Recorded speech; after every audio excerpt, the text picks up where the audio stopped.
रेहाना और रवि की शादी के बाद रवि के पास कुछ नहीं था।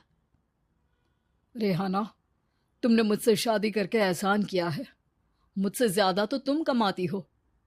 अरे तो क्या हुआ, एक दिन आएगा रवि कि तुम खूब पैसा कमाओगे। मुझे तुम पर पूरा विश्वास है।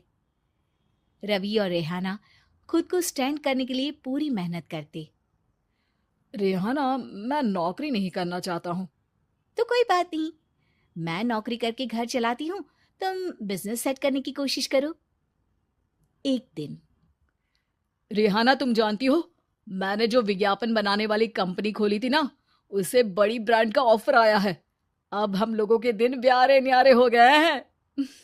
मैं जानती थी रवि कि एक दिन तुम सेटल हो जाओगे।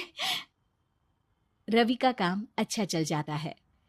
एक दिन वो रेहाना से कहता है, रेहाना, अब हम लोगों का बच्चा भी हो गया है। बहुत छोटा है वो। उसका ख्याल कैसे रखेंगे हम? कैसे क्या, मैं गांव से माँ को लेकर आ जाती हूँ। नौकरी से हाफ डे ले लिया करूंगी। अभी तो वो छोटा है, स्कूल जाने तक मैं मैनेज कर लूंगी। देखो रेहाना, मैं अब अच्छा कमा रहा हूँ। तुमको नौकरी करके परेशान होने की कोई जरूरत नहीं है। अरे कैसी बात कर रहे हैं, मैं अपनी लगी लगाई नौकरी कैसे छोड़ दूं? और मैंने तो सुना है हम लोगों को कुछ ही महीनों में सरकारी नौकरी मिल जाएगी। सरकारी नौकरी में कितना कमा लोगी? उतने में तो मैं ड्राइवर रख लूंगा। रेहाना को रवि की बात का थोड़ा बुरा तो लगता है। कम से कम मेरी नौकरी की इतनी बेइज्जती मत करो। भूल गए, इसी नौकरी के बदौलत तुमने अपना बिजनेस खड़ा किया है। अरे वो तो मैं किसी के भरोसे भी कर लेता। देखो, अपने बच्चे को संभालो, घर का काम करो। अब बाहर जाती तुम अच्छी नहीं लगती हो। रेहाना रवि के कहने पर नौकरी तो छोड़ देती है, लेकिन अब बड़े से घर में उसकी कीमत किसी नौकर से कम नहीं होती। एक दिन रवि का दोस्त आता है। भाभी, हम लोग तो आपको तब से जानते हैं जब से आप लोग शादी होकर इस शहर में आए थे। आपकी बदौलत ही सारा बिजनेस खड़ा हुआ है। ये किस्मत तो आप ही की है भाभी। हाँ हाँ भाई, हमारी मेहनत तो कुछ है ही नहीं। अरे होगी, लेकिन भाभी की किस्मत के आगे कुछ नहीं। दोस्त वहां से चला जाता है, लेकिन रवि का गुस्सा सातवें आसमान में होता है। देखा कैसे बोल रहा था? अरे बिल्कुल अच्छा आदमी नहीं है ये। कैसी बात कर रहे हैं आप? प्रशांत भैया तो बहुत अच्छे इंसान है रवि। कैसे उन्होंने हमारे मुश्किल वक्त में हमारा साथ दिया था। अरे था पैसा तो साथ दिया, नहीं तो कौन पूछता है? रवि का व्यवहार पैसा आते ही अलग हो गया।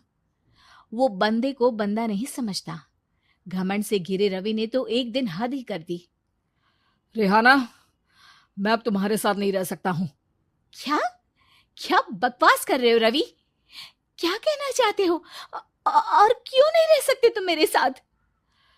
देखो, मुझे कोई और पसंद है, और उसने साथ रहने पर बस यही शर्त रखी है कि मुझे तुम्हें तलाक देना होगा।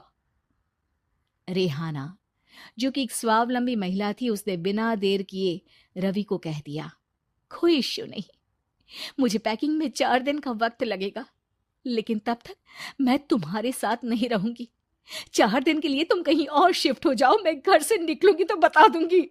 रवि घर छोड़कर चला जाता है। रेहाना को दुख होता है, वो रोती है, लेकिन व्यवहार से स्ट्रांग रेहाना को पति के वापस आने का और उसे सबक सिखाने का पूरा भरोसा था। फिर एक दिन, अरे शुशिका, कब शादी करोगी तुम मुझसे? यार मैंने तो सोचा था तुम शादी से पहले मुझे विदेश लेकर जाओगे, महंगी कार दिलाओगे। अरे सब दिला दूंगा, लेकिन पहले मुझसे शादी तो कर लो। हाँ हाँ, क्यों नहीं। मैं कुछ दिनों के लिए अपने मम्मी पापा के पास जा रही हूँ और लोगों से अपनी शादी की बात करूंगी। अरे शुशिका, कैसे रहूंगा मैं तुम्हारे बिना? अब तो शादी ही होने वाली है हम लोगों की। शुशिका रवि को छोड़कर चली जाती है। रवि घर आता है, जहां रेहाना को ना पाकर उसे सब अजीब लगता है। घर तो रेहाना के बिना कुछ नहीं है। बच्चे की याद भी आ रही है। चलो एक वीडियो कॉल कर लेता हूँ। रवि रेहाना को वीडियो कॉल करता है, लेकिन रेहाना फोन नहीं उठाती। रात को सोते वक्त मन कर रहा है मुन्ने को गले लगा लूं। चलो कोई ना, शुशिका से शादी के बाद मेरे और भी बच्चे होंगे। अगले दिन रवि ऑफिस जाता है, जहां टीना खड़ी होती है। सर, आपने अपने नए ऐड के लिए मॉडल की रिक्वायरमेंट डाली थी ना, मैं उसी के लिए आई हूँ। रवि टीना को देखकर खुश हो जाता है। अब शादी हो गई है तुम्हारी? नहीं सर, बस अच्छा सा हैंडसम और अमीर लड़का देख रहे हैं मेरे मम्मी पापा। रवि के दिमाग से तो टीना को देखकर शुशिका का ख्याल भी खत्म हो जाता है। अरे यार, ये लड़की मिल जाए कितनी सुंदर है। शुशिका तो इसके आगे कुछ नहीं है। आ, अब क्या तुम्हें ऐसा नहीं लगता कि मुझसे मिलकर तुम्हारी ये खोज खत्म हो गई है? आप ना, आप तो 2 बच्चों की पापा लग रहे हैं। अरे नहीं नहीं, मेरी शादी तो हुई थी, लेकिन बीवी को किसी और से प्यार था, मुझे छोड़कर चली गई। खैर, टीना की दोस्ती रवि से हो जाती है, लेकिन 1 महीने बाद शुशिका रवि के पास वापस आती है। मेरे मम्मी पापा तुमसे मिलना चाहते हैं, लेकिन उन लोगों को ये मत बताना कि तुम पहले से शादीशुदा हो, और हाँ, शादी से पहले अपनी सारी प्रॉपर्टी तुमको मेरे नाम करनी होगी। अरे पागल, अब मैं तुमसे शादी ही नहीं करना चाहता। भला ऐसी लालची औरत से कौन शादी करेगा? तभी वहां टीना आ जाती है। रवि, ये पागल सी औरत कौन है? देखो, तुमने ही कह दिया ना पागल, तो पागल ही है। पता नहीं कौन है, कह रही है शादी कर लो, लेकिन शादी से पहले अपनी सारी प्रॉपर्टी मेरे नाम कर दो। बोल तो सही रही है। वैसे तुम जानती हो, मेरी एक सहेली है, उसके पति ने उसे पैसा आते ही छोड़ दिया, जबकि उसको खड़ा करने वाली ही मेरी सहेली थी। और मुझे भी भरोसा नहीं है।